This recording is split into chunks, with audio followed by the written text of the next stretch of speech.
Hey guys, it's Jen, and I just am going to share a short little process video with you of my project life. This is week 6. I do it from Monday to Sunday, so it's February 6th to the 12th. And I have my photos printed out. This is going to just be really quick because I've already done some of the work on the computer. So what I've been doing is each week, and I'll just show you my album here. Each week on this first card, I kind of put a picture that's maybe representative of the week, or I'll talk about it a little bit more in another spot on the layout where I'll put the date. So here you can see there's the date there. Here's the date on this one. Here's the date on this one. And so I like to have one photo where I can just put the date. So that's going to be right here. And I printed this photo for that place because it has a lot of white space in it, and so I can easily put the date there. I have this photo of I was a guest on the Pocket Talk podcast, so this is a picture of me on Skype, and then Jess Forrester and Jen Chapin and Tracy Banks, who's Mercy Tiara, and so I have that in here, and I just typed up the words Pocket Talk on the computer before I printed it out. This is one of my favorite fonts, and it's called Roboto Thin, in case anybody's wondering. And then for the other photos that I have, there was some consistency in the photos that I noticed that I took this week. One of them was lots of screen time, computer time. I was trying to finish up a class, and so I have a few photos of that. And so there's that. I have a lot of photos in the car. So this is my daughter in the car, and then this is me in the car picking up my husband from work. And then there were a couple of food photos. So this is me and my husband at a Chinese restaurant. And then this was the table set for dinner that my daughter wrote. I don't know if you can really tell, but she wrote Mommy or Jen on the napkin. So she wrote that on all the place cards. So I just took a little picture of that. And so those, I just decided to print up two 2x3 photos on each 3x4 card. So this one's about food, this one's about screens, and this one's about in the car. And then for my final card for this place where I'm going to write kind of the stories of the week, I'm just going to use this little card. This is from a stack from Allie Edwards that looks like, oops, that's not the right one. That looks like this. It's just all the same. And so I figured that would be a good place to just write some of the details about this, and I may write some more details on each of the photos as well, but I'm going to use my Freckled Fawn kit from March to add some details to this. So I'm thinking that I might put the word adventure above my date here, and instead of using my huge date stamp, which I usually do, if I end up using the word adventure, I'll probably just use my small roller date stamp to stamp the dates here. And then, so I want to incorporate some yellow because I have yellow in here. And then I'll probably want to incorporate, I'm thinking some reds because of the Chinese stuff. And so I'm thinking maybe I'll try to incorporate some of the washi tape that came in the kit, and or this little heart, which I don't know quite where I would put this heart. It might not work actually, but I'm thinking I'll do that. And then of course I'll try to include some of the labels because I love those. And so just incorporating a few elements from the kit here onto this spread, and possibly a paper clip too. We'll see. So I'll just go ahead and put you on fast forward. This should be pretty quick. So I mentioned several times how short this video was going to be, and considering how it turned out, it really should have been, but I'm going to take you on a little journey with me and show you a few of the different paths I took to get to where I ended up. So I always see Kelly Perky writing directly on her photos, especially around plates. So I thought I would try that here. And so I wrote on those 2 food photos a little bit of journaling around them. And then I decided to pull out this little white marker, which is from it's from the Jane Davenport collection from American Crafts. It's exclusively at Michael's, and it's called a paint over pen.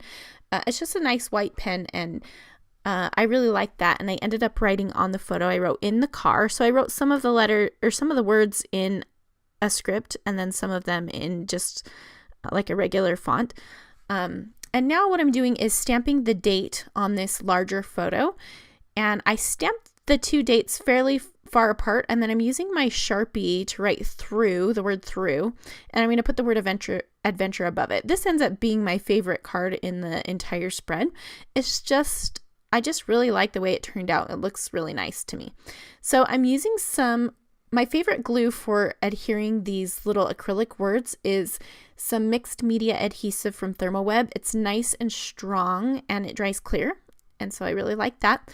And now I'm using my pen to write the names of the people in this little screenshot that I took of us Skyping for the Pocket Talk podcast. So I'm writing Jess and Jen and Tracy. And then I used my white pen, my Jelly Roll pen, to write some journaling on there. That pen works really great on photos that I print at home with glossy Canon photo paper.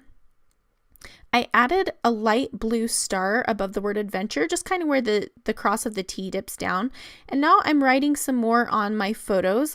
And so you can see on these two photos, I've written with the white marker, and then I'm writing some smaller words with the white pen.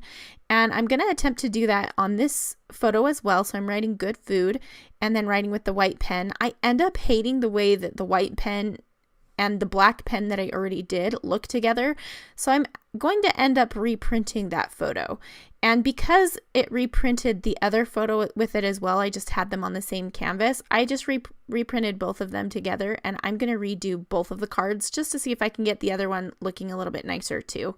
It doesn't look bad, but so the top one says good food, then the next one says making videos. The one that I'm writing on now says in the car, and I'm just writing a few words with the white pen about the photos that are shown, and just writing about our week and what those photos have to do with it. And I really, really love this. It turns out really simple. I don't feel like I need more than that. Writing on the photos is a really great way to do this. Because I use a 6x8 album, I don't have a ton of room. I don't usually have a ton of photos, and so it really works for me. But if I have more photos, then this is a good way, is to just write directly on the photos. Which you could also do that in Photoshop before you printed them, but I did not. So I'm trying to figure out a way to cover up that little date at the bottom. This is a card from an Allie Edwards little paper pad, and I don't need to put the date there, and so I'm just thinking of a way that I can cover that up. So I thought I could add in some of this cardstock and add in some of that red color that I wanted to bring into the spread. And so this is just a scrap of paper I had, and I added it to the top and the bottom of the card. It just seems really bright in comparison to everything else. And so I'm thinking about putting that tape on, and because I don't want to put it on the photo, I don't want it to ruin it. I put the pocket back in, or I put the card in the pocket so that I could put it on top of the plastic so I could test it, and I don't end up liking it. So now I'm trying to see if there's a different pattern paper that I want to use to put a strip on the top and the bottom of this card. And I'm just looking through my scraps to find something. I know that I want to put that little blue puffy sticker up at the top just to bring the blue over from the other side of the spread. And so I'm liking that, and I'm thinking about that. But I'm having a really hard time deciding. That little paint splatter card is from Freckled Fawn, and it came out last month. And it's just a little journaling card. And I'm thinking maybe it would be nice to pull in some of the yellow. So I found this yellow card. This is an Ellie Studio card, and I'm going to cut it apart to put a little bit at the top and the bottom. And it looks okay, but it's just not flowing for me. I don't know. It just seems like too much. This spread needs to be super simple. But again, I wanted to keep this process in to show you kind of some things that you could try, and maybe it would work for what you're working on. But for me, and this time, it just really didn't. So again, I'm just going through this over and over again. So here I pull another card. Luckily, that's from a whole stack, so I had like 25 of them. I went and typed on it on my typewriter, and I thought I left a space at the top for the puffy sticker, and I thought it'd be nice to bring in some of that yellow color. And so I pulled a yellow arrow sticker from the label sticker sheet, and I'm pointing it to the photo, and I think that is just what I needed. And so there's a little bit of yellow and blue right there. There's a little bit of yellow and blue on the other side, and I think it works just right. So here's another thing that I decided to try, was cutting up the washi tape into little arrows and then pointing to each of the photos. And so I just use a tiny little piece on each one, and I kind of put it to the side of the journaling on each photo. And at first I think it's going to look cool, and then I decide that I hate it. I think on another spread I might have liked it, but just on this one I felt like nothing was quite working for me. So I pulled it off, but that's something you could try, a different way to use the washi tape. And I just go ahead and add a little staple to the puffy stickers. I love stapling my puffy stickers because it indents the puffiness, but then up, like, just the texture of the way that it goes around the staple, I just really like that.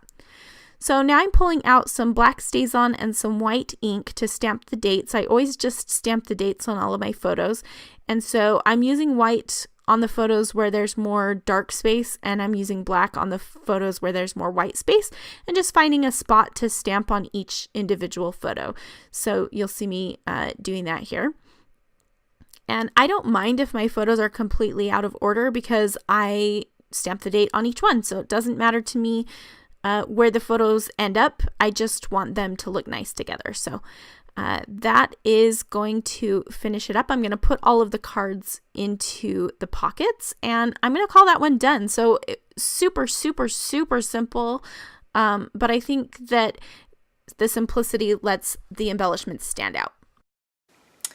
All right, so all in all, this ended up being like the super most simple layout of all time after I played with a bunch of ideas, and hopefully those ideas gave you ideas. But I decided in this one, where I wanted to write a lot, that I would just let the words be the star and just put a few simple embellishments to dress it up, which is this adventure, a little puffy sticker here, and then a yellow sticker to match here, and then a puffy sticker here. So we've got the continuity over the two